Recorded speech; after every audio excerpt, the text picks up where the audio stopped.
啊，它跟它的水盒是在一起的。这里一颗螺丝，咱们拿下来啊，这个风轮检查了一下，洗的挺干净啊，只是这个侧面这个位置啊，在上面洗不到啊，上面有厚厚的这么一层土啊，有点臭烘烘的。然后这个马达就可以，风轮马达就可以拿下来啊，拿下来之后，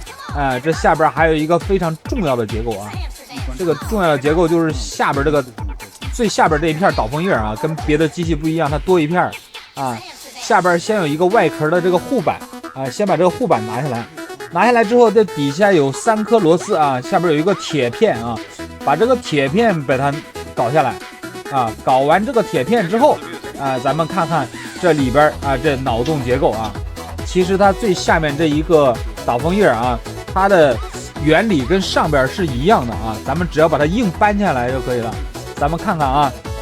确实有单独的马达，对不对啊？也是30产的。